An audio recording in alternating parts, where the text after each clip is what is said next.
Hi comic book fans, and welcome to another suddenlycomics.com video.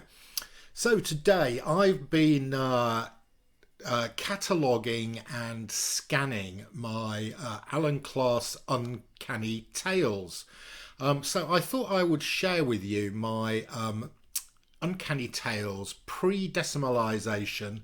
So I think Uncanny Tales began in 1963, I think. Decimalisation was in 1971. So probably 8 years worth of comics here. I've got a number of them, but by no means a comprehensive collection. But I thought I'd share with you the ones that I'd got and perhaps a little bit of the background to them. So this is my first Uncanny Tales. It's number 16. Some of the other Alan Class collections I've got quite early numbers, but the earliest I've got on Uncanny Tales is number 16. This is the original was from the American Comics Group, and this was the cover to Forbidden Worlds number 78 from 1959.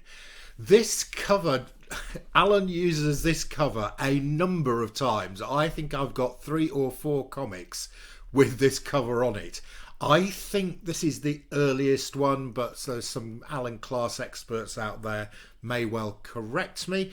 The artist on this is an artist we do see quite frequently on the cover of Alan Class magazines. It's a guy called Ogden Whitney. He's quite an interesting character. I probably will do a video about Ogden Whitney at some stage. Okay, so that's the first of my Uncanny Tales. The second one, some of you are going to recognise this. This is a classic Loki and Thor cover. It comes from Journey into Mystery 94 from 1963, and of course art by Jack Kirby, story by Stan Lee. And here we've got Loki being tricky as usual, and he's thinking to himself, I've succeeded in making Thor think I'm his friend, but when he's served his purpose, he shall be my next victim. Great stuff. Okay, my next copy is Uncanny Tales 31. This is quite an interesting, I do quite like the cover of this. The cover of this is actually, it is from a Marvel book called Spellbound. This is from Spellbound 32 from 1957, so quite an early comic to be reprinted. I do quite like the art on this. It's I like the composition. However, this is one of those that you look at the cover and you think there's nothing very interesting in here. You'd be wrong. There are 3 Captain America stories in here, from Tales of Suspense number 66, number 67 and number 68, which includes the origin of the Red Skull, and it also includes the story in which Captain America is hypnotized to go and kill Winston Churchill. So this is a bit of a key comic, this Uncanny Tales 31. So if you see this and the person selling it does not know what's inside it, it is actually packed with a bit of really good Marvel stuff. Right, next up, Uncanny Tales 39.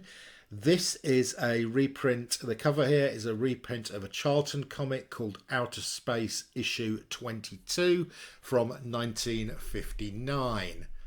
Quite like all the colours here. It's quite a striking cover. Next up, we have got Uncanny Tales number 41.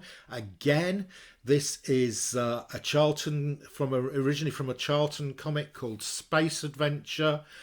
Number 44 from 1962. Again, I quite like the colours. The artwork on this one and the artwork on the next one, which is also a Charlton comic. Here we go. I think I used to have a history teacher who looked like that. Anyway, the artist here is an artist you do see quite a lot on Alan Class covers. He's called Rock Masterosia, or Rocky Masterosia. And this one is another Charlton comic from Space War issue 12 from 1961. Okay, next up we've got this really great looking cover, and this reminds me, I'm sure I read an Isaac Asimov book which had a cover very similar to this. Now, the Grand Comics database does not say where this comes from, so here's an opportunity, guys. If you're an Alan Class specialist, do you know where this cover comes from? I'm not sure. Right, next up we have got this one. I do know where this came from. This is a Marvel Tales of Suspense number 38 from 1963. The cover story is The Teenager Who Ruled the World.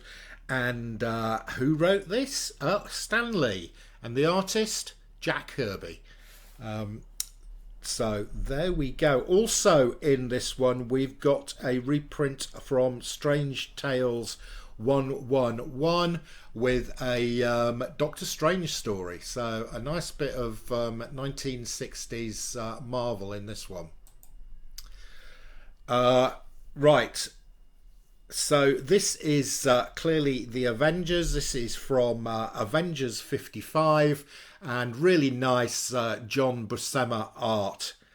And I think next we've got we've got an Uncanny Tales. This is Uncanny Tales 61, and this is another Charlton comic. This is from Charlton Space War issue 18.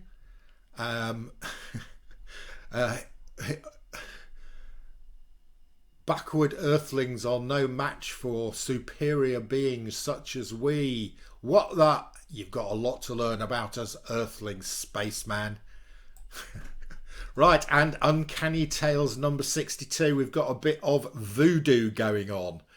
And this is again a Charlton cover from Unusual Tales 40 from 1963. Right, now we're going to finish off with some Marvel covers. So first off, we've got another great John Buscema cover. This is a reprint of Marvel Avengers issue 61. And next up, another Avengers. This is Avengers issue 62. And it's Roy Thomas script, John Buscema art. And this, of course, is reprinting the issue in which we see the first appearance of M'Baku, the man-ape. And, you know, could M'Baku be our next Black Panther? Or is it going to be Shuri? I'm not sure, but it could be M'Baku. I think regardless, M'Baku is going to play a pretty key role in Wakanda forever. So this is a great copy to have. Right, and then we have got, oh, look at this one, a great Mysterio cover. I'm sure all you Spidey fans out there will identify this as the cover of Amazing Spider-Man issue 66. And I think you'll agree, Alan has done a good job of reproducing that cover. And then you can see here, we are probably in 1971 here, because we've got the shilling on the cover and the new decimal price. So I suspect these are from 1971. There's three of them actually, because I've got Uncanny Tales 76. Again, we've got the shilling and the 5p. This is from Daredevil 54. And if you are watching my my comic conservation videos, I am currently in the process of trying to clean up and conserve a really beat up copy of this Uncanny Tales number 76. So not the copy I'm showing here, it's my second copy that I'm trying to clean up. And then our final Uncanny Tales did pre-decimalisation issue. It's Uncanny Tales 79, and it's a reprint of Daredevil 57, and artist has changed again. The artist here is Gene Colan. Right, there you go. Those are my pre-decimalisation Uncanny Tales from Alan Class. So as you can see, there should be around 80 of them. I think I've got, I don't know if you counted up there, I think I've got about 20. So quite a lot for me to still collect on these. Enough said.